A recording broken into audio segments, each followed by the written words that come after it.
O cosmic birther of all radiance and vibration. Soften the grounds of our bodies and carve out a space within us where your presence can abide. Fill us with your creativity so that we may be empowered to bear the fruit of your mission. Let each of our actions bear fruit in accordance with our desires.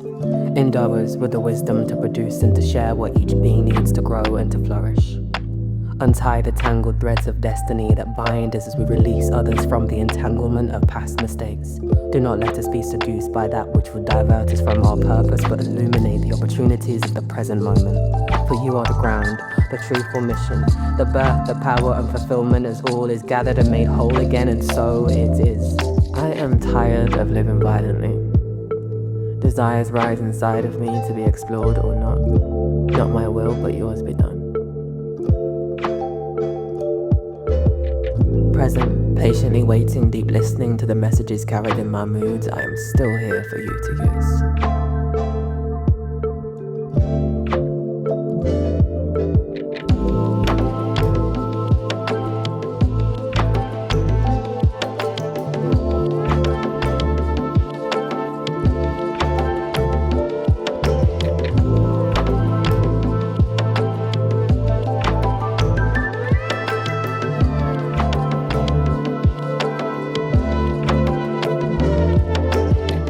Let me relearn to move with a confidence that can only arise from the grace of co-creating with your light.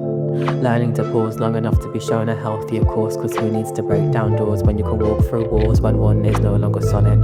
I know force, but let me engage but sparingly. This might be the simplest, hardest thing to do, to choose. To place my faith in me or place it in you.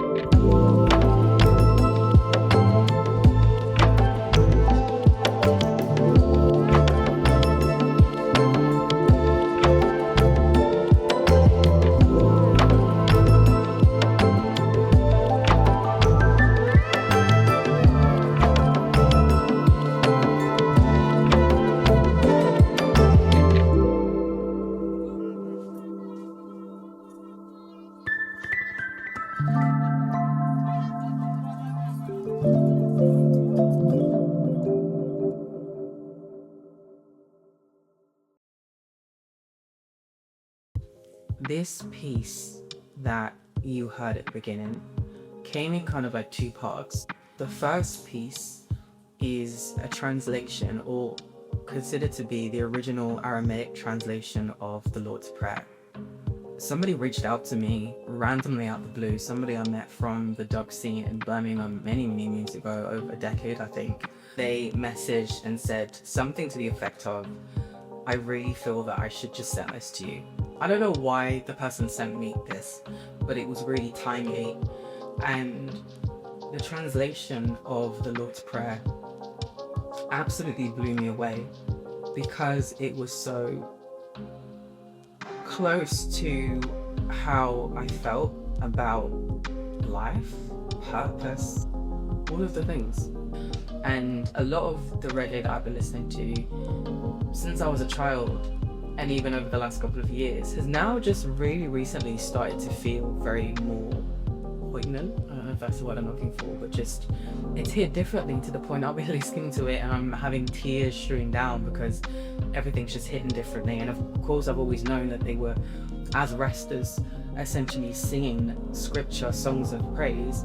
It's just hit entirely different, and there's just a lot that's happened since my grandma was transitioned, who, like many Jamaicans of her generation, was a devout Christian and actually essentially founded a church from her bedroom. The church that she was going to until she transitioned, and the church that held her funeral, still exists, going strong today in Highfields, Leicester, was a church that she founded because she found a space and went to the pastor and convinced the pastor to take it up and grow it into the church that it is today. And so there has always been a influence of Christianity in my life. However, I was born as a child of Rastafarians, who, if you know anything about first generation Rastafarians in the UK, a lot of that was a response or a rebellion against the colonial legacy, or the colonial roots of how Black people, particularly Caribbean people, came across Christianity and other forms of Abrahamic religions.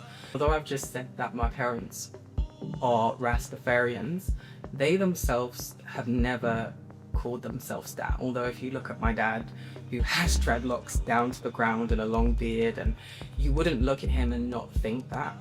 But I was raised in such a way where labels were never a thing that was normalized. And in a very weird sense, it almost feels like they were more Rasta than a lot of Rastas, because you can become so egotistical with your identity that you miss the roots of what it is that the thing is about.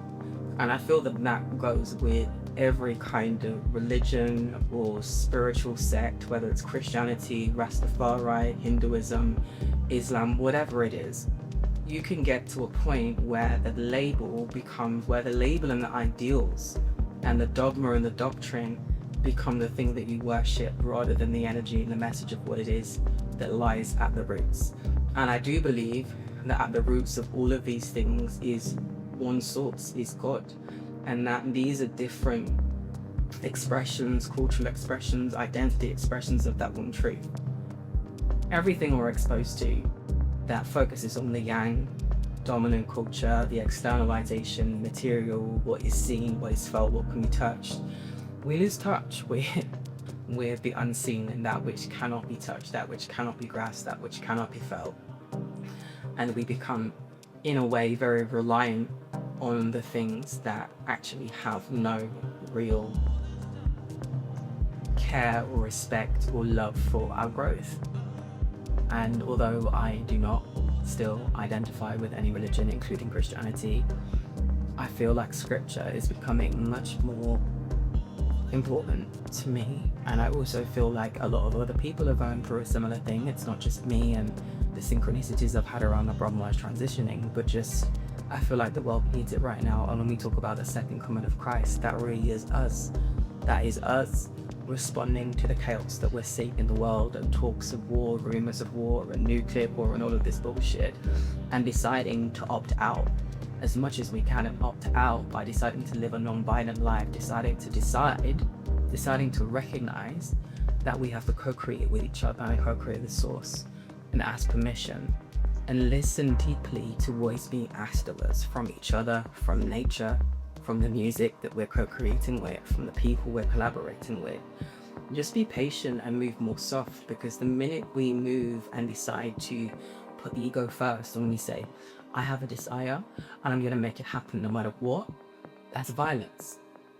Because you're imposing on a reality that we share a shared space. It's almost like if you get on a train and you want to listen to music, it doesn't mean you can put on your music or your film loud, because you have to have respect for the people around you.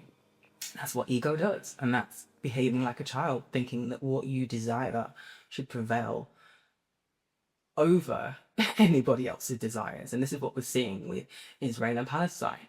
And they're using biblical text to say God wanted to give us a promised land. But you say this, and you say that you are the chosen people and this is the promised land, but that means killing and blowing babies to bits for your desires for freedom and for protection and peace. It doesn't make sense. And that's the ego talking. When you're in alignment with the so-called God that you're talking about, you ask permission. You take responsibility for others' well-being and others' help. And even when you desire something, if it costs somebody else their freedom, their protection, their safety, their lives, you change course.